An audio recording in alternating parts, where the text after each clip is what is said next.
ওয়ালিল্লাহিল হামদ। বিসমিল্লাহির রহমানির রহিম। রব্বি হাবলি মিনাস সালিহিন ফাবাশশারনাহু বিগুলামিন হালিম।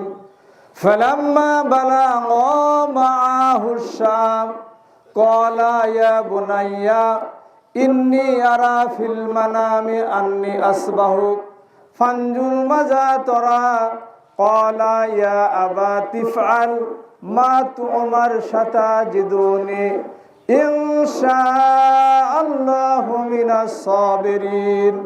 আল্লাহু আকবার, আল্লাহু আকবার, লা ইলাহা ইল্লাল্লাহু, আল্লাহু আকবার, আল্লাহু আকবার, ওয়ালিল্লাহিল হামদ। বাব ইত্তিবাই সুন্নাতি রাসূলিল্লাহি সাল্লাল্লাহু আলাইহি ওয়াসাল্লাম। ওয়া বিহি কালা হাদাসানা আবু বকর ইবনে শুআইব হাদাসানা সারিক আনিল আমাসা আন আবি সালেহ আন আবি হুরায়রা রাদিয়াল্লাহু আনহু قال قال রাসূলুল্লাহি সাল্লাল্লাহু আলাইহি ওয়াসাল্লাম আমারতুকুম বিহি ফাখুযুহু ওয়া মা নাহাকুম আনহু ফান্তাহু। আল্লাহু আকবার, আল্লাহু আকবার, লা ইলাহা ইল্লাল্লাহু, আল্লাহু আকবার, আল্লাহু আকবার, ওয়ালিল্লাহিল হামদ। ওয়ান ইবনে ওমর রাদিয়াল্লাহু আনহু قال قال রাসূলুল্লাহি সাল্লাল্লাহু আলাইহি ওয়াসাল্লাম লা ইউহিল্লুল কিযবা ইল্লা ফি সালাসিন আল কিযবুর রাজুল লিয়ারজি ইমরাতুহা ওয়াল কিযবু ফিল হারবি ওয়াল কিযবু ইয়াসলিহা বাইনান নাস। আল্লাহু আকবার, আল্লাহু আকবার, লা ইলাহা ইল্লাল্লাহু, আল্লাহু আকবার, আল্লাহু আকবার, ওয়ালিল্লাহিল হামদ। ওয়া ক্বালা নবী সাল্লাল্লাহু আলাইহি ওয়াসাল্লাম লা ইয়াদখুলুল জান্নাতা হাসিদুন। আল্লাহু আকবার, আল্লাহু আকবার, লা ইলাহা ইল্লাল্লাহু, আল্লাহু আকবার, আল্লাহু আকবার, ওয়ালিল্লাহিল হামদ। প্রশংসা সেই মহান রাব্বুল আলামিনের জন্য, যে মহান রাব্বুল আলামিনের অশেষ মেহেরবানিতে যে আল্লাহ সুবহানাহু ওয়া তাআলা আমাদেরকে দয়া করে মায়া করে এর সময় পর্যন্ত সুস্থ রেখে ঈদুল আজহার দুরাকাত সালাত আদায় করার তৌফিক দান করেছেন। সে আল্লাহ সুবহানাহু ওয়া তাআলার দরবারে মন উজাড় করে প্রশংসা জ্ঞাপন করি। সকলে বলি আলহামদুলিল্লাহ। সাইয়্যিদুল মুরসালিন খাতামান নাবিয়িন, যে মহামানব ধূলির ধরণীতে আবির্ভূত হয়ে পথ ভোলা মানুষদেরকে সরল সঠিক পথের সন্ধান দিয়েছিলেন, যে মহামানবের উপর আল্লাহ রাব্বুল আলামিন মানবকুল শিরোমণির জন্য একমাত্র মুক্তি সনদ কোরআনুল কারীমকে মানুষের একান্ত প্রয়োজন সাপেক্ষে শ্রেষ্ঠ ফেরেশতা জিবরিল আলামিনের মাধ্যমে সুদীর্ঘ 23 বছরের ব্যবধানে নাজিল করেছিলেন। এই কোরআনুল কারীমকে বুকে ধারণ করে নিয়ে দুনিয়াতে প্রচার করতে গিয়ে, প্রতিষ্ঠা করতে গিয়ে যিনি তাইফের ময়দানে পরপর দুবার রক্ত ঝরিয়েছেন, উহুদের ময়দানে দান দান মোবারক শহীদ করেছেন, তদুপরি তিনি আমাদের প্রতি রাগ করে থাকবেন না। কাল কিয়ামতের ময়দানে আহকামুল হাকিমিনের আদালতে চিফ ব্যারিস্টার হিসাবে উপস্থিত থেকে আমাদের পক্ষে মারাত্মকভাবে জেরা উপস্থিত করে জান্নাতের ব্যবস্থা করে দিবেন। সেই মহামানবের প্রতি দরুদ জ্ঞাপিত হোক। সকলে বলি সাল্লাল্লাহু আলাইহি ওয়াসাল্লাম। সম্মানিত মুসলিম ভাতৃবর্গ, বিশ্বনবী বলেছেন জিলহজ মাসের 1 থেকে 10 তারিখ পর্যন্ত যদি মানুষ আমল করতে থাকে এবং কুরবানির আগ মুহূর্ত পর্যন্ত আরাফার ময়দানে সেদিন সিয়াম পালন করলে অতীত 1 বছরের গুনাহসমূহের কাফফারা মাফ হয়ে যায়। সুবহানাল্লাহ। আর আজকে সকাল থেকে কুরবানির আগ মুহূর্ত পর্যন্ত যদি কোনো মানুষ নখ না কাটে, পায়ের নখ না কাটে, নাভির নিচের লোমগুলো না মোড়ায়, শরীর থেকে পশম না উঠায়, এই মানুষটা কোনো ধরনের কাটা এগুলো বাদ দিয়ে রাখলো, এই সালাত আদায়ের পর থেকে এই সময় পর্যন্ত পূর্বের যে সময় অতিবাহিত হলো এই সময়টা ওই মানুষের জন্য একটা জিহাদে অংশগ্রহণ করলে যে সওয়াব পাওয়া যাবে তার চাইতে বেশি সওয়াব পাওয়া যাবে। সুবহানাল্লাহ কোন। এই সময়টা তার জন্য উত্তম। সুবহানাল্লাহ কোন। বিশ্বনবী জনাবে মুহাম্মদুর রাসূলুল্লাহ সাল্লাল্লাহু আলাইহি ওয়াসাল্লাম তিনি এক যুদ্ধে 60 জন সাহাবীদেরকে নিয়ে রওনা হলেন। রওনা হয়েছেন যখন, তখন থেকে প্রায় 7 দিন অতিবাহিত হলো। কয়দিন কথা বলেন তো? 7 দিন অতিবাহিত হলো। আল্লাহ রাসূল বললেন যে এখানে আমরা একটু বিশ্রাম নেব, খিমা করব, আরাম ফরমাবো। সাহাবীরা সেখানে বিশ্রাম নিচ্ছেন, আরাম ফরমাচ্ছেন। একজন সাহাবী বিশ্বনবীর সামনে দিয়ে হেঁটে যাচ্ছেন। দেখতে পেলেন ওই সাহাবীটা স্বাভাবিকভাবে হাঁটছেন না, ডান দিকে বাম দিকে একটু কাঁপাকাঁপি অবস্থায়, মনে হচ্ছে এইদিকে পাকড়ায় পড়ে যাবে। এই অবস্থায় আল্লাহ রাসূল ওই সাহাবীটাকে ডাক দিলেন, আতানি, তুমি এখানে আসো, জানি তুমি এখানে এসো, কি হয়েছে তোমার? সাহাবী কিছু বললেন না। জেনে রাখবেন যতগুলো সাহাবী ছিলেন সমস্ত সাহাবীদের মধ্যে আবু হুরায়রা রাদিয়াল্লাহু আনহু বেশি আল্লাহ রাসূলকে প্রশ্ন করে কিছু জানার জন্য থাকতেন। আর তখন সাহাবীরা মনে করতেন আবু হুরায়রা ভাই কখন প্রশ্ন করবে আর তার উত্তর হয়ে গেলে আমরাও সেটা জানবো। সুবহানাল্লাহ। আবু হুরায়রা রাদিয়াল্লাহু আনহু এসে বলছেন, ইয়া রাসূলুল্লাহি, এই মানুষগুলোর অবস্থা এই জন্য যে বাড়ি থেকে যখন থেকে বের হয়েছিল পানি নিয়ে, পানির মুখোশে গত 3 দিন হলো পানি ফুরিয়ে গেছে, খাদ্য আরো আগেই ফুরিয়ে গেছে। সুবহানাল্লাহ। যার কারণে এরা পানি পান করতে পারে নাই, সামান্য এক ঢুক পানি খাবে সেটাও নাই, শরীর দুর্বল হয়ে গেছে, অনাহারের কারণে স্বাভাবিকভাবে হাঁটতে পারছে না। আল্লাহ রাসূল সাহাবীদের দিকে এইভাবে তাকালেন, রাস্তার দিকে রওনা হলেন। রাস্তাতে দাঁড়ালেন, দেখছেন দূর থেকে একটা মহিলা আস্তে আস্তে হেঁটে আসতেছে। আল্লাহ রাসূলের নিকটবর্তী যখন মহিলাটা হয়েছেন তখন আল্লাহ রাসূল বললেন, ইয়া উক্তি কুম আলাত তারিক, হে আমার বোন, আপনি একটু রাস্তার উপর দাঁড়ান তো। মহিলাটা দাঁড়িয়ে গেল। আল্লাহ রাসূল বললেন, আপনার যে পিঠের পাশে বড় কলস দেখা যায়, পানির মুখোশ দেখা যায়, এর মধ্যে পানি আছে তো? তে বলছে, হ্যাঁ ইয়া রাসূলুল্লাহ, পানি আছে।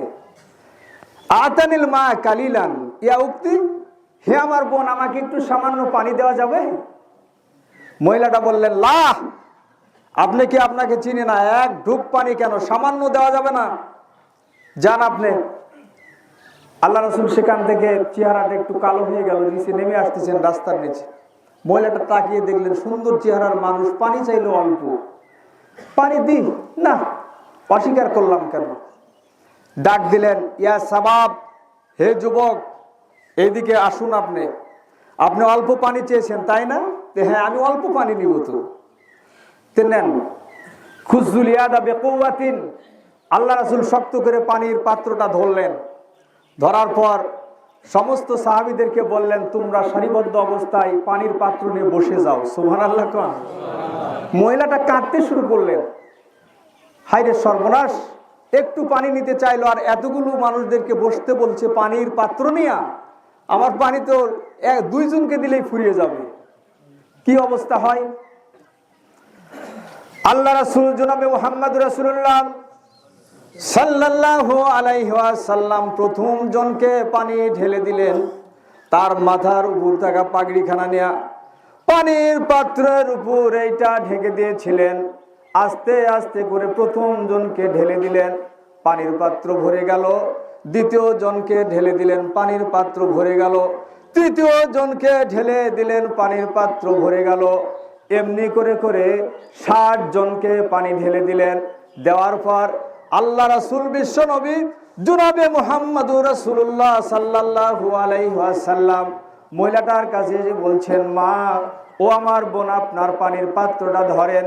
মহিলাটা আল্লাহর কসম করে বলছেন, আমি পানির পাত্রটা ধরলাম, এরপর পাত্রর দিকে নজর করে দেখলাম 60 জনকে পানি দিয়েছেন, কিন্তু আমার পানির পাত্র থেকে 1 ফোঁটাও পানি কমে নাই। সুবহানাল্লাহ। মহিলাটা হ্যাঁমাও করে খেতে বলছেন, আপনি কে মানানতা ইয়া সাবাব, আপনি কে হে যুবক, আপনি কে, আপনার পরিচয় দিন। আল্লাহ রাসূল বলছেন, ও আমার বোন, আনা নাবিউল্লাহ কিসব, আনা ইবনু আব্দুল মুত্তালিব, আমি একজন নবী, এইটা মিথ্যা বললাম না, আমি সম্ভ্রান্ত পরিবার আব্দুল মুত্তালিবের সন্তান। সুবহানাল্লাহ। এই মহিলাটা কেঁদে কেঁদে বললেন, ও সাবাব, একটু আগেই পানি নেওয়ার জন্য যখন বাড়ি থেকে রওনা হয়েছিলাম, আপনার বিরুদ্ধে বাড়িতে কথাবার্তা হলো। পানি যেখান থেকে সংগ্রহ করছিলাম সেখানেও আপনার বিরুদ্ধে কথা হলো।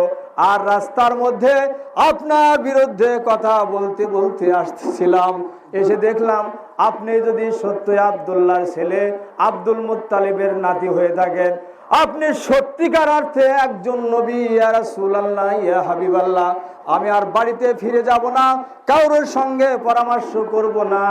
ইয়া রাসূলুল্লাহ, ইয়া হাবিবাল্লাহ, আমাকে এখনই আপনি কালেমা পড়ে মুসলমান বানায় দেন। জোরে কোন সুবহানাল্লাহ। বলেছিলাম সন্ত্রাসী, বলেছিলাম অত্যন্ত খারাপ মানুষ, কিন্তু না না, আপনি সন্ত্রাসী নয়, আপনি কোনো খারাপ মানুষ নয়, আপনি হচ্ছেন রাহমাতাল লিল আলামিন। ওয়ামা আরসালনাকা ইল্লা রাহমাতাল লিল আলামিন। আল্লাহ বলেছেন, নবী গো, আপনাকে দুনিয়াতে আমি পাঠাইতাম। ওয়ামা আরসালনাকা, এই এবারটা বুঝবেন, ওয়ামা আরসালনাকা নাহির সেগা, ওয়ামা আরসালনাকা, নবী আপনাকে প্রেরণ করা হয় নাই, দুনিয়াতে আমি পাঠাই নাই। একটা সন্তান যদি এখানে বসে থাকে, বৃদ্ধ অবস্থায় তার আব্বা আরেকখানে বসা, সন্তানটা উঠে চলে যাচ্ছে, আব্বা বলছে, এ বেটা, আমাকে এক গ্লাস পানি দাও রে, বা আমি উঠতে পারছি না, খুব তৃষ্ণার্ত, আমাকে এক গ্লাস পানি দাও।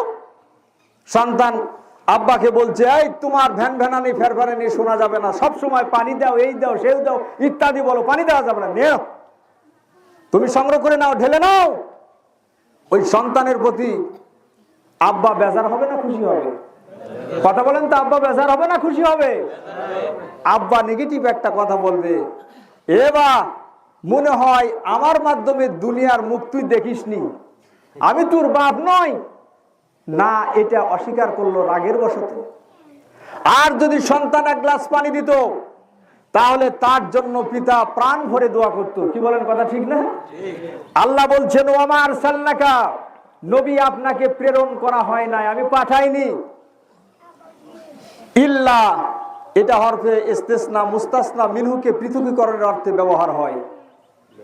ইল্লা রাহমাতাল লিল আলামিন, আপনাকে কেবলমাত্র পাঠানো হয়েছে, I have sent you as the most merciful for all living beings।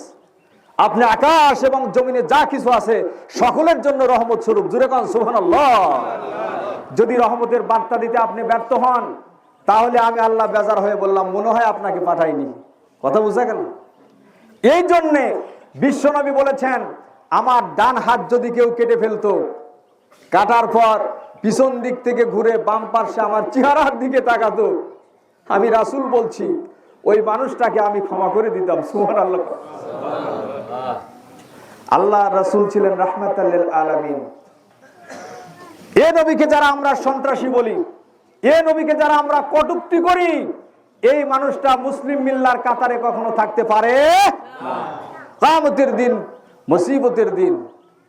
আল্লাহু আকবার। কয়েকদিন আগে আপনারা দেখলেন, নায়েবে রাসূল একজন খালাস পেয়ে গেল, তার আগে তো অনেক চলে গেছে দুনিয়া থেকে। একজন এক কথা বলেছিলেন, আপনি আলেমদের সঙ্গে, যারা আলেম তারা আল্লাহ রাসূলের ওয়ারিস। সুবহানাল্লাহ। ইন্নামা ইয়াখশা আল্লাহু মিন ইবাদিহিল উলামা। আল্লাহ নিজে অহংকার করে বলছেন যে পৃথিবীর অন্য কোন রাজা, বাদশাহ, মন্ত্রী, মিনিস্টার, চেয়ারম্যান, মেম্বার ইত্যাদি নয়। আমি আল্লাহ বললাম, ইন্নামা ইয়াখশা আল্লাহু মিন ইবাদিহিল উলামা, কেবলমাত্র আলেমরাই আমি আল্লাহ আমাকে বেশি ভয় করে। সুবহানাল্লাহ। কোন আল উলামা ওয়ারাসাতুল আম্বিয়া। রাসূল বলেছেন, আমি চলে গেলাম, এরপর কোনো নবী আসবে না, কিন্তু নবীর স্থলাভিষিক্ত হিসাবে, আমার নায়েব হিসাবে, আমার ওয়ারিস সূত্রে রেখে গেলাম আলেম। সুবহানাল্লাহ। কোন নিয়ে যাচ্ছেন জেলখানায়, তখন বলেছিলেন একটা কথা, আলেমদের সঙ্গে আপনি লাগবেন না, বুঝে নেবেন কথা, আলেমদের সঙ্গে আপনি লাগবেন না, বেশি বাড়াবাড়ি করবেন না। আলেমরা, আপনি গাছের আগায় চলে এইভাবে লাফঝাপ করছেন, আলেমরা গাছের গোড়া ধরে একটু নাড়া দিবে, এদেশে জায়গা হবে না, এক মুহূর্তের মধ্যে মামু বাড়ি দিল্লিতে যে পড়বে। কথা ঠিক কিনা ভাই? ইঁদুরের গর্তেও জায়গা দিবে না, বললেন তিনি, ইঁদুরের গর্তেও জায়গা। সুতরাং আলেমদেরকে আপনারা সম্মান করবেন। গেলেন সাহাবীরা বললেন, কে আপনারা? নাহনু আসহাবিন নবী সাল্লাল্লাহু আলাইহি ওয়াসাল্লাম হাদিস। আবু সাঈদ খুদরি রাদিয়াল্লাহু আনহু এটা বর্ণনা করছেন, আমরা বিশ্বনবীর সাহাবী আসলাম এখানে। কি বলছেন আপনারা? আপনারা বিশ্বনবীর সাহাবী, দাঁড়ান, মহল্লাতে আপনাদের জায়গা হবে না, হেঁটুন, এখান থেকে চলে যান। তে বলছেন জায়গা দিবেন না ভাই?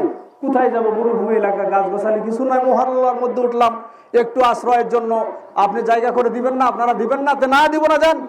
আপনারা বললেন মুহাম্মাদের দলের লোক, হেঁটেন, চলে গেলেন। যাওয়ার পর অন্য জায়গায় খিমা গড়ে সেখানে বিশ্রাম নিচ্ছেন সাহাবীবর্গ। কি করেন আপনারা? আমরা দিনের দাওয়াত দিই, যান, দিনের দাওয়াত দেওয়া লাগবে না, যান। যখন চলে গেছে তখন দেখা যায় ওই মহল্লার মধ্যে একজন ধনী পরিবারের দুলালকে সাপে কামড় দিয়েছে। হাদিস বুঝবেন, আবু সাঈদ খুদরি রাদিয়াল্লাহু আনহু হাদিসটা বর্ণনা করেছেন। সাপে কামড় দিয়েছে। এই সাপের রোগীকে ঝাড়ফুঁক করা হলো, চিকিৎসা দেওয়া হলো, কিন্তু সাপের রোগী সুস্থ হয় না। শেষ পর্যন্ত বলছে অনেক কবিরাজ ডাক্তার যারা আছে তারা সকলে বলল এই রোগী ভালো হবে না, মারা গেল। একজন মুরব্বী বলছে, এবার ওই যে সন্ধ্যা রাত্রে একদল মানুষ আসছিল সুন্দর চেহারা, এদেরকে খুঁজে নিয়ে আসা হোক তো, মনে হচ্ছিল এদের মধ্যে ডাক্তার কবিরাজ থাকতে পারে। ওই মহল্লা থেকে কিছু মানুষ তাদেরকে তালাশ করলো, করতে করতে দেখতে পারে যে এক জায়গাতে যে তারা সেখানে বিশ্রাম নিচ্ছেন। যে বললেন, ভাই সাহেব, আপনাদের মধ্যে কোনো ডাক্তার কবিরাজ কিছু আছে? না, নাই, যান, আপনার বাসার মধ্যে মহল্লায় যান, আপনিও যান, যান তো, যান। একজন সাহাবী বলছেন, এই যে ইনি একটু করে ঝাড়ফুঁক করে, ডাক্তারি করে, কি হয়েছে আপনার? তো বলছে মহল্লার মধ্যে ধনী পরিবারের দুলালকে সাপে কামড় দিয়েছে, মুমূর্ষ অবস্থা, ডাক্তার কবিরাজ চিকিৎসা করে কেউ সুস্থ করতে পারেনি। তবে তাই নাকি? হ্যাঁ, চলেন, যদি পারেন একটু চিকিৎসা করতে। আমি পারবো ইনশাআল্লাহ, তবে আতানি দিরহামান ওয়া গিনামান, আমাকে মাল দেওয়া লাগবে, টাকা দেওয়া লাগবে, এবং কিছু গাভীন বকরি দেওয়া লাগবে, তাহলে যাবো, যেহেতু আপনারা ওখানে আমাকে থাকতে দেননি। চলেন, কয়টা বকরি নেবেন আর কত টাকা নেবেন, চলেন, অনেক ধনী পরিবার, যা আপনারা চিন্তা করছেন তার চাইতে বেশি পাবেন, সুবহানাল্লাহ। গেলেন সেখানে, যাওয়ার পর দেখতে পেলেন যে অনেক কবিরাজ ডাক্তার হেকিম সকলে বসে আছে। আর আল্লাহ রাসূল একজন সাহাবী এই রুগীকে দেখছেন, দেখার পর মাথায় হাত বুলিয়ে সূরা ফাতিহা পড়লেন, পড়ে ফুঁক দিয়ে দিলেন। যখনই ফুঁক দিয়েছে তখন মুমূর্ষু রোগী বসে হেমা করে উঠে বসে বলল, কে আমাকে এত বড় চিকিৎসা করলো? আমি মনে হচ্ছে যে শারীরিকভাবে গত 10 বছরে যা সুস্থ ছিলাম না তার চাইতে বড় সুস্থ হয়ে গেছি। সুবহানাল্লাহ, সুবহানাল্লাহ। আল্লাহ রাসূলের এবার বলছে, টাকা দাও। সাহাবী বললেন, টাকা দাও। টাকা নিয়ে এসে অনেক দিল, হাসতেছে, যা চাইলাম তার চাইতে ব্যাগ ভর্তি দিরহাম দিয়ে দিল। আর মুহূর্তের মধ্যে অনেক বকরি দিয়েছে, ছাগল দিয়েছে, নিয়ে চলে আসতেছে। সাহাবীরা বলছেন যে আপনাকে এত কিছু দিল, আমরা তো আপনার সঙ্গে আছি, তা আপনি আমাদেরকে কিছু দিবেন না? দেখছেন না, আগে আমাদের এলাকায় যখন গরু বেশি বেশি মারা যেত তখন পুততো না মানুষ, চারাতে ফেলে আসতো, শগুনে খেত, আর মাল খসাতো। এক ধরনের লোক আছে আমাদের এলাকায়, ওদেরকে আমরা পুরল বলি, খুব জোরে খসায়, কাটা কুটে এটা না, খুব জোরে খসাচ্ছে। তে আপনি এত জোরে খসান কেন? তো বলছে, জোরে খসানোর পিছনে কারণ আছে ভাই। যদি আমাদের জাতের মধ্যে থেকে একজন ঢেলও মারো দূর থেকে আর একটু আটকা থাকে, তাহলে আবার সমান সমান ভাগ দেওয়া লাগবে, সমান সমান ভাগ দেওয়া লাগবে। আমরা তো আপনার সঙ্গে ছিলাম, আপনার একটু ভাগ দেন। তো বলছেন, না, আপনাকে দিব না, যতক্ষণ না বিশ্বনবী অনুমতি না দিবে আপনাদেরকে দেওয়ার ক্ষেত্রে, ততক্ষণ পর্যন্ত আমি ভাগ দিব না। চলে গেলেন আল্লাহ রাসূলের কাছে। যাওয়ার পর আল্লাহ রাসূলের কাছে এই ঘটনাটা খুলে বললেন। আল্লাহ রাসূল বললেন, এই তোমাকে কে শিখাইছে সূরা ফাতিহা পড়ে ফুঁক দিলে রোগী ভালো হয়, রোগ ভালো হয়ে যায়? কে শিখাইছে? কবিরাজ যিনি চিকিৎসা করেছেন, চোখ মুখ কালো, এ কথা বললেন। আল্লাহ রাসূল এবার হাসলেন, ইয়াশফা কুল্লু মারিজান সূরাতুল ফাতিহা। আল্লাহ রাসূল তখন জোরে করে বললেন, আমি রাসূল বলতেছি, পৃথিবীতে যদি কোনো মানুষ অসুস্থ হয়, প্রত্যেক অসুস্থতার চিকিৎসা হচ্ছে সূরা ফাতিহা পড়ে ফুঁক দেওয়া। সুবহানাল্লাহ। আল্লাহ রাসূলের চিকিৎসা পদ্ধতি 3 ধরনের ছিল। একটা হলো রুগী আসলে রুগীর অবস্থা ভেদে ফুঁক দিতেন, আর দ্বিতীয় নম্বর হচ্ছে লোহা পুড়িয়ে সেক দিতেন, আর তৃতীয় নম্বর হচ্ছে নাক দিয়ে অথবা মুখ দিয়ে ওষুধ খাওয়াতেন। এই 3 পদ্ধতি ছাড়া তার আমলে কোনো ক্ষেত্রে চিকিৎসার অন্য কোনো ব্যবস্থা গ্রহণ করেছেন বলে হাদিস কোরআনে প্রমাণ নেই। আল্লাহ রাসূল সরাসরি বলেছেন, এই যে আমরা অনেকে কিন্তু তাবিজ ব্যবহার করি, তাবিজ আছে না, গলায় ঝুলাই, হাতে নিয়ে তাবিজ ঝুলাই, সরাসরি রাসূল নিষেধ করেছেন, খবরদার তাবিজ শরীরে ঝুলাবে না। তাবিজ যদি ঝুলাও তাহলে তোমার জায়গা জাহান্নাম ছাড়া অন্য কোনো জায়গাতে হতে পারে না। তার কারণ তুমি তাবিজের প্রতি বেশি ভরসাশীল, আর তুমি এই ভরসা করার কারণে আল্লাহর সঙ্গে শিরিক করছো। মুশরিক, আল মুশরিকুল লাম ইয়াদখুলুল জান্নাত, আর মুশরিক কখনো জান্নাতে যাবে না। তিন শ্রেণীর মানুষ জান্নাতে যায় না। একটা হলো আল মুশরিকুল লাম ইয়াদখুলুল জান্নাত, যারা মুশরিক তারা জান্নাতে যাবে না। ইয়াউমা নাহশুরুহুম জামিআ সুম্মা নাকুলু লিল্লাযিনা আশরাকু আইনা শুরাকাউকুম, যারা দুনিয়াতে শিরিক করলো, এই যে আমার বড় ভাই, আমার কুটুম এবং বিয়ার ঘটক, আলহামদুলিল্লাহ কোন আলহামদুলিল্লাহ, এই কুটুম যদি কারো চাকরির ক্ষেত্রে কেউ বললেন যে ভাই আমার এই ছেলেটা ভবঘুরে, আপনার মাধ্যমে যদি চাকরির চেষ্টা করেন চাকরি হতে পারে, চাকরি হয়ে গেল, তারপর আপনি বললেন ভাই আগে আল্লাহ পরে আপনি না থাকলে আমার বেটার চাকরি হইল না নি, আগে আল্লাহ পরে হিল্লা আপনি, তাছাড়া হলো না নি, নাউজুবিল্লাহ খান। এ কথা বলার সঙ্গে সঙ্গে একটা শিরিক করলেন। বরং আপনাকে বলা উচিত ছিল আল্লাহ রাব্বুল আলামিন আমার এই ছেলের ক্ষেত্রে চাকরির ব্যাপারে আপনাকে সহযোগিতা করার তৌফিক দান করেছিলেন, তাই আল্লাহ আমার ছেলের চাকরি দিয়েছে, সুবহানাল্লাহ খান। সুতরাং এই ক্ষেত্রে বলা হলো কিয়ামতের দিন ইয়াউমা নাহশুরুহুম জামিআ সুম্মা নাকুলু লিল্লাযিনা আশরাকু আইনা শুরাকাউকুম, এই যে আপনি বললেন আগে আল্লাহ পরে হিল্লা, কিয়ামতের দিন এই সমস্ত মুশরিকদেরকে একত্রিত করা হবে। আইনা শুরাকাউকুম করার পর বলা হবে যাও ডেকে নিয়ে আসো, আগে আল্লাহ পরে হিল্লা, আগে তাবিজ পরে ওই তাবিজওয়ালা ব্যক্তি এবং আগে আল্লাহ পরে হিল্লা যাকে মনে করেছিল তাকে নিয়ে আসো। কোথায় গেল? তখন মুশরিক আমরা বলবো কি সেখানে জানেন? ওয়াল্লাহ, সেই দিনও মিথ্যা কথা বলবো, আল্লাহর কসম করে বলছি, আল্লাহ আপনার কসম করে বলছি, মা কুন্না মিনাল মুশরিকিন, আমরা তো মুশরিক ছিলাম না, নাউজুবিল্লাহ খান। আল্লাহ বলতেছেন যে আর এ তো সারা জীবন এই সমস্ত কাম করে এখানেও আসে মিথ্যা বলতেছে। তখন আল্লাহ বলবেন ইয়াউমা তাশহাদু আলাইহিম আলসিনাতুহুম ওয়া আইদিহিম ওয়া আরজুলুহুম বিমা কানু ইয়ামালুন, সূরা নূর 24 নম্বর আয়াত। আল্লাহ বলবেন যে আমাকে যখন জুলুমবাজ মনে করতে পারে মানুষটা, ঠিক একটু তার শরীরে ধাক্কা দিল, সঙ্গে সঙ্গে তার জিহ্বা, তার হাত, তার পা তার বিরুদ্ধে সাক্ষী দিবে এই লোকটা মুশরিক ছিল, নাউজুবিল্লাহ খান। পালানোর কোনো উপায় নাই। আমরা যে হযরত ইব্রাহিম আলাইহিস সালাওয়াতুস সালাম আজকে তার সুন্নাত মোতাবেক কুরবানি করতে চাচ্ছি, হযরত ইব্রাহিম আলাইহিস সালাওয়াতুস সালাম সব সময় মুশরিকের বিরুদ্ধে ছিলেন, আলহামদুলিল্লাহ কোন ইসকালা আবিহি ওয়া কাউমিহি মাজা তা'বুদুন, বলছিলেন এই আমার পিতামাতা আপনারা কার ইবাদত করেন, কাউমের লোকদেরকে বলে আপনারা কার ইবাদত করেন আল্লাহকে বাদ দিয়ে, সুবহানাল্লাহ কোন। এই ইব্রাহিম আলাইহিস সালাওয়াতুস সালাম আপনারা এই ওয়াজটা সব সময় জেনে থাকেন, অনেক প্রতিবন্ধকতার মধ্য দিয়ে আল্লাহ দুনিয়া থেকে বাঁচিয়ে রেখেছেন, সুবহানাল্লাহ কোন। হযরত ইব্রাহিম আলাইহিস সালাওয়াতুস সালাম ছোট বড় 14টি পরীক্ষা আল্লাহর পক্ষ থেকে দেওয়া হয়েছে, প্রত্যেকটি পরীক্ষায় হযরত ইব্রাহিম আলাইহিস সালাওয়াতুস সালাম বিজয়ী হয়েছেন, আল্লাহর কাছে পরীক্ষায় পাশ করেছেন, সুবহানাল্লাহ কোন। হযরত ইব্রাহিম আলাইহিস সালাওয়াতুস সালাম অনেক ঘটনা ছেড়ে দিয়ে বলছি, বিয়ে করলেন, করার পর সময় বিয়ে করার বয়সকাল প্রায় অনেক দিন অতিবাহিত হলো, প্রায় 40 বছরের বেশি সময় অতিবাহিত হলো। তখন আল্লাহ রাব্বুল আলামিনের কাছে বললেন রব্বি হাবলি মিনাস সলিহিন, দোয়া করলেন। আল্লাহ রাব্বুল আলামিন সন্তান দিচ্ছেন না, হে রব, হে প্রভু আপনি আমাকে একটা সুসন্তান দেন, ভালো করে খেয়াল করে শুনবেন।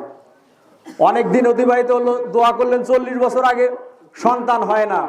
হঠাৎ করে দুইজন ফেরেশতার দরজার কাছে, ইব্রাহিম আলাইহিস সালাওয়াতুস সালামের দরজার কাছে এসে কোরআন এর বলছেন আমরা আসলাম, সালামুন। ইব্রাহিম আলাইহিস সালাম, সূরা হুদের মধ্যে আছে, ইব্রাহিম আলাইহিস সালাতুস সালাম ভিতর থেকে বললেন সালামান। আগে কিন্তু আসসালামু আলাইকুম এই প্রথা ছিল না, মানুষকে দেখলে বলতো সালাম, ও বলতো সালাম। হযরত ইব্রাহিম আলাইহিস সালাতুস সালাম বললেন সালামুন, বললে ফাবাশশারনাহু বিগুলামিন হালিম, আপনি দোয়া করছিলেন না, এই দোয়ার সুসংবাদ দেওয়ার জন্য এসেছি, আল্লাহ রাব্বুল আলামিন আপনাকে একটা সুসন্তান দান করবেন। সুবহানাল্লাহ কোন ফাকামাত জাহিকাত, ফাকামাত জাহিকাত, ফাকামাত জাহিকাত। দরজার পাশে তার স্ত্রী দাঁড়িয়েছিলেন, সেখানে খিলখিল করে হেসে উঠলেন। ওয়াস্তা মালুর রাশা সাইবান, ইব্রাহিম বলছে আমার শরীরের চামড়া ঢিলা হয়ে গেছে। স্ত্রী সেখানে হেসে বলছে আমি তো সন্তান ধারণের মতো তেমন শারীরিক যোগ্যতা নাই, যে যোগ্যতার প্রয়োজন মিনিস্ট্রেশন আমার অনেক দিন আগে আউট হয়ে গেছে, কেমনে হবে এটা? বলেন এত কথা শুনবো না, আল্লাহ বলতে বললেন তাই বললাম। সুবহানাল্লাহ। আমরা কাউমে হুদের কাছে, লুতের কাছে যাব, এই সংবাদটা বলে ওখানে যাব।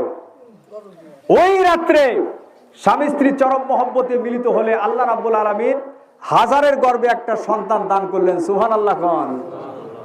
এই হাজারের সন্তান গর্ভধারণকালীন সময় প্রায় 9 মাস অতিবাহিত হচ্ছে। আল্লাহর পক্ষ থেকে আদিষ্টিত হচ্ছেন যে ইব্রাহিম খলিলুল্লাহ, আপনি আপনার স্ত্রীর পেটের মধ্যে বাচ্চা সহ তাদেরকে নিয়ে যে নির্বাসনে রেখে আসেন। হযরত ইব্রাহিম আলাইহিস সালামের কথা 25টি সূরায় 69 বার আল্লাহ রাব্বুল আলামিন উল্লেখ করেছেন। সুবহানাল্লাহ। হযরত ইব্রাহিম আলাইহিস সালাম মূলত ইরাকের বাসিন্দা ছিলেন, সেখান থেকে ফিলিস্তিনে বসবাস করলেন, সেখান থেকে মক্কায় চলে যাচ্ছেন হিজরতে। তার নির্বাসনে দেওয়ার জন্য স্ত্রীকে নিয়ে সেখানে চলে যাচ্ছেন। যাওয়ার পর ত্রিহ প্রান্তর একটা মিনার প্রান্তর, এই পার্শ্বে মানুষজন সেখানে কিচ্ছু নাই, ধু মুরু প্রান্তর, সেখানে নিয়ে যে তার ওই হাজারকে স্ত্রীকে রেখে চলে যাচ্ছেন। স্ত্রী এভাবে জামা টেনে ধরলেন, দেখেন এইভাবে জামা টেনে ধরলেন, কি ব্যাপার, আমাকে রেখে এখানে রেখে আপনি চলে যাচ্ছেন, ব্যাপারটা কি? এটা কি আল্লাহর নির্দেশ?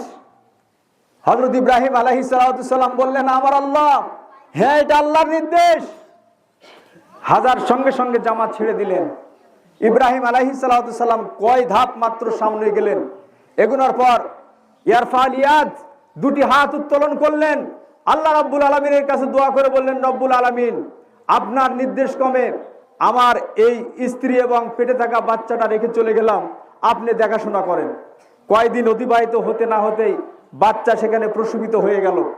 স্তনের দুগ্ধ শুকিয়ে গেছে, খাবারের তেমন ব্যবস্থা নাই, পানির ব্যবস্থা নাই। হাজার চিন্তা করলেন আমার চোখের সম্মুখে কেমনে আমার এই ছোট বাচ্চাটা মারা যাবে ছটফট করে ক্ষুধার যন্ত্রণায়। যার কারণে হাজার সাফা এবং মারওয়াতে বারবার মরিচিকার মতো পানি দেখা যায়, দৌড়াদৌড়ি করছিলেন। যখন 7 বার দৌড়াদৌড়ি করেছেন, বাচ্চার একটু নিকটেই যখন এসেছেন, সাআতাল মুকাব্বর, বিশাল আকারের একটা শব্দ হলো।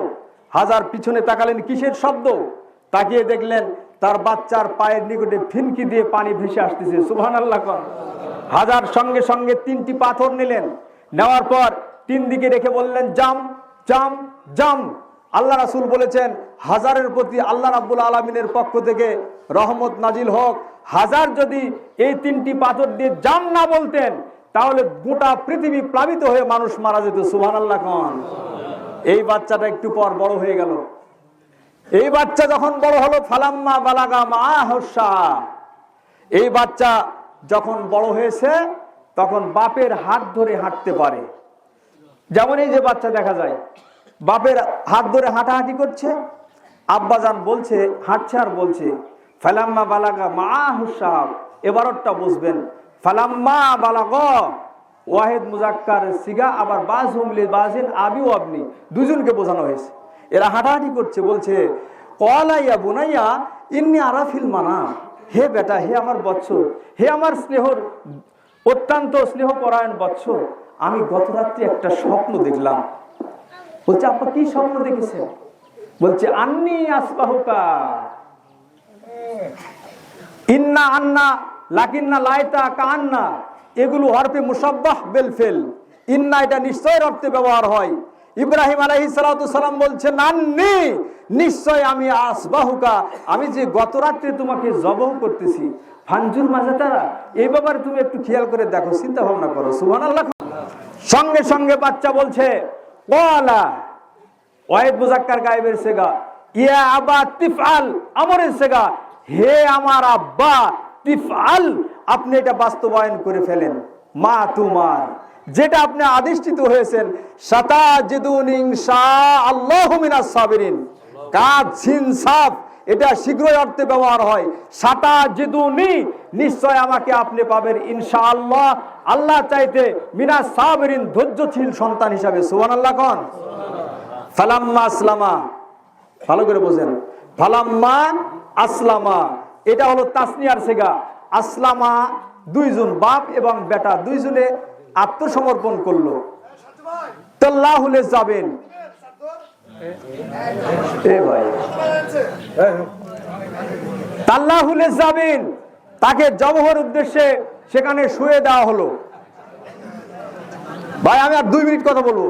সেখানে জবহের জন্য সেখানে শুয়ে দেওয়া হলো, ভালো করে বুঝেন, সেখানে জবহের জন্য শুয়ে দেওয়া হলো, জবের জন্য শুয়ে দেওয়া হলো, ভালো করে বলছেন, জবের জন্য শুয়ে দেওয়া হলো। আমার ভাইরাম, হযরত ইব্রাহিম আলাইহিস সালাম তার আব্বা জানকে কুরবানির জন্য শুয়ে দিয়েছেন, কাত করে অথবা চিৎ করে শুয়ে দিয়েছেন। এই শোয়ানো অবস্থায় বাচ্চাটা শুধুমাত্র, ভাই সব এখানে এখন চাদর দেওয়া হবে। আপনাদের পকেটে যে যার যা কিছু আছে, সব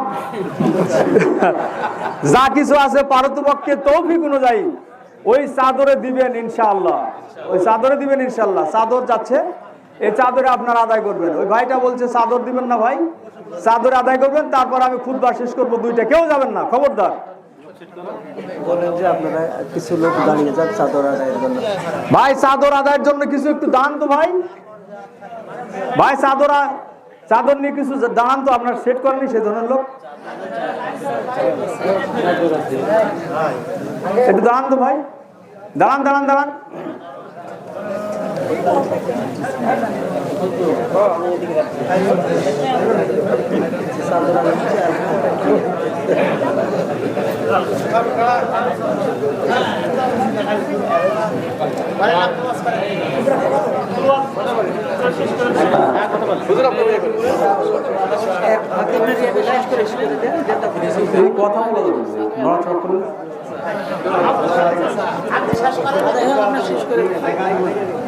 কথা হযরত ইসমাইল আলাইহিস সালামকে জবহর উদ্দেশ্যে কাত করে শোয়ানো হলো। হযরত ইসমাইল আলাইহিস সালাম তাফসীরের মধ্যে বলা হয়, হযরত ইসমাইল আলাইহিস সালাম আব্বার কাছে শুধুমাত্র একটি আপত্তি করেছিলেন, ভালো করে বুঝবেন, একটি মাত্র আপত্তি করলেন। সেই আপত্তিটা হলো যে আব্বা আমাকে আপনি কুরবানি করবেন, নিশ্চয় আমার শরীর থেকে রক্ত প্রবাহিত হবে, আর এই রক্ত মাখা জামাগুলো নিয়ে যে আমার আম্মাকে দেখাবেন না। মা কিন্তু জানতেন না। অনেকে বলি ইব্রাহিম আলাইহিস সালাম তার স্ত্রীর কাছ থেকে ফাঁকি দিয়ে বুঝিয়ে সুঝিয়ে আত্মীয়র বাড়িতে নিয়ে যাব, ওখানে বেড়াতে যাব ইত্যাদি বলে নিয়ে যাওয়া হচ্ছিল, এইটা নয়।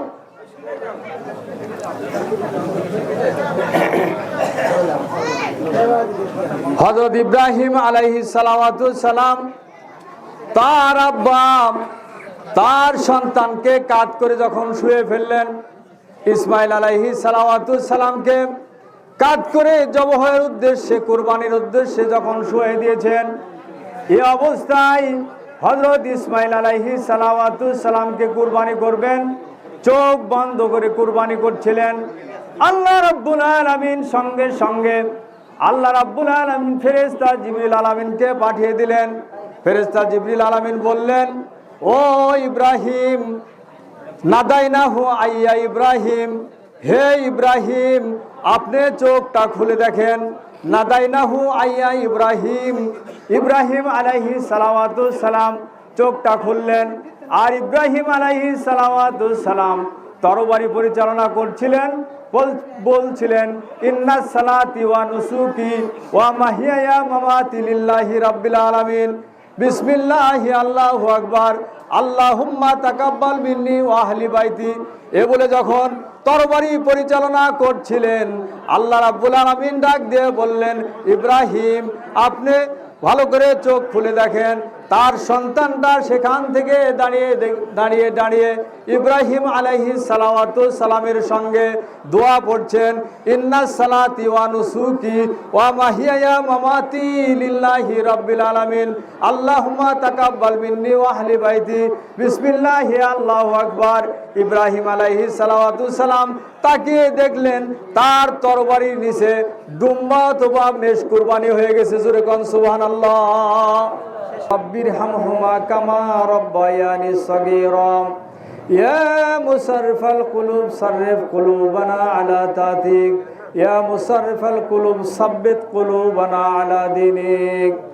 রব্বুল আলামিন, আজকে আমরা কুরবানির দিনে তোমার রাসূলের আদেশকৃত ঈদুল আজহার 2 রাকাত সালাত আদায় অন্তে তোমার শাহী মসনদে দুটি আমরা হাত উত্তোলন করেছি। মাবুদ রে, মেহেরবানি করে তুমি আমাদেরকে কবুল ও মঞ্জুর করে নাও। আয় রাব্বুল আলামিন, মাশরিক থেকে মাগরিব পর্যন্ত যতগুলো মুমিন মুসলমান কবরে শায়িত আছে সমস্ত কবরবাসীকে তুমি মাফ করে দাও রব্বুল আলামিন। আজকে ঈদের দিনে অনেক কথাই আমাদের মনে হয়ে যাবে, যাদের ভাই বেরাদার বোন এবং পিতামাতা কবরে শায়িত আছে আল্লাহ প্রত্যেক কবরবাসীকে তুমি মাফ করে দাও। আয় রাব্বুল আলামিন, আমাদের মধ্যে যারা অসুস্থ অবস্থায় আছে তাদের অসুস্থতাকে তুমি শিফা দান করে দাও মাবুদ। আয় রাব্বুল আলামিন, তাকিয়ে দেখো তোমার অনেক বান্দা তোমার কাছে কাকুতি মিনতি করে বাবুল। আয় মাবুদ রে, মেহেরবানি করে তুমি আমাদেরকে কবুল ও মঞ্জুর করে নাও রব্বুল আলামিন। তুমি আমাদের ইবাদত বন্দেগী কবুল ও মঞ্জুর করে নাও। আয় রব্বুল আলামিন, মেহেরবানি করে বাংলাদেশকে তুমি কবুল ও মঞ্জুর করে নাও। আয় রব্বুল আলামিন, দরদের আব্বা এবং আম্মার কথা ভোলা যায় না। আয় রাব্বুল আলামিন, আম্মা জান 9 মাস 10 দিন গর্ভে ধারণ করে মাবুদ অত্যন্ত কষ্টের মধ্য দিয়ে যখন প্রসবিত হয়ে গেলাম আমরা সন্তানগণ, আম্মা জান রাত্রিকালীন সময়ে অনেক নেকড়াগুলো তাওয়া করে শীতানের পাশে রাখতো। আমরা বারবার সেখানে প্রস্রাব করে দিতাম। বারবার আম্মা রাত্রি জেগে জেগে ওই নেকড়াগুলো পরিবর্তন করে দিত মাবুদ। আয় রাব্বুল আলামিন, নেকড়া ফুরিয়ে গেল, তখনও ভোর হয় না, সকাল হয় না। আম্মা জান মনে করতো আমার সন্তানটাকে যদি মাটিতে রেখে দিই তাহলে নিউমোনিয়া হয়ে যেতে পারে। এই কারণে আম্মা জান সারা রাত্রি বুকের উপর উঠে সন্তানগুলাকে কষ্ট করে রাত্রি অতিবাহিত করেছিল। আল্লাহ গো, যাদের এই দরদের আম্মা জান দুনিয়া থেকে চলে গেছে, এই আম্মার খবরকে তুমি জান্নাতের টুকরো বানাইয়া দাও রাব্বুল আলামিন। আমাদের মধ্য থেকে যে সমস্ত ভাইরা অসুস্থ হয়ে আছে তাদের সুস্থতা দান করে দাও আল্লাহ। তুমি ফিলিস্তিনের দিকে তাকাও। আয় রাব্বুল আলামিন, ফিলিস্তিনের ভাইদেরকে তুমি রক্ষা করো মাবুদ।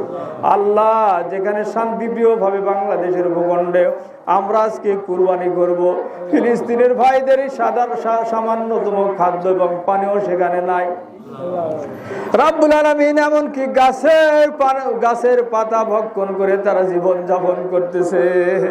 আল্লাহ, মেহেরবানি করে এই রক্তের বিনিময়ে কুরবানির বিনিময়ে হলো ফিলিস্তিনকে স্বাধীন রাষ্ট্র হিসেবে মুসলমানদের হাতে দিয়ে দাও আল্লাহ। মুসলমানদের প্রথম কিবলা বাই মসজিদুল আকসা, এইটাকে তুমি রক্ষা করো আল্লাহ। ইয়া হাফেজ এফেজ কারিয়াতুল খুজিপুর বামনি গ্রামেন্দুরপুর অকুল কারিয়াত, ইয়া হাফেজ এফেজ বিলাদেনা বে বাংলাদেশ, ইয়া হাফেজ এফেজ মুহাফিজ বাগমারা, ইয়া হাফেজ এফেজ সিভিল মুহাফিজ রাজশাহী, ইয়া হাফেজ এফেজ কুল্লুল আলেম, ইয়া হাফেজ এফেজ ফিলিস্তিন কাশ্মীর ওয়া কুল্লুল আলেম। আল্লাহ রব্বানা তাকাব্বাল মিন্না ইন্নাকা আনতাস সামিউল আলিম ওয়া তুব আলাইনা ইন্নাকা আনতাত তাওয়াবুর রহিম ওয়া জানা আখিরা কালমাতিনা ইনদাল মাউতি লা ইলাহা ইল্লাল্লাহু মুহাম্মাদুর রাসূলুল্লাহ।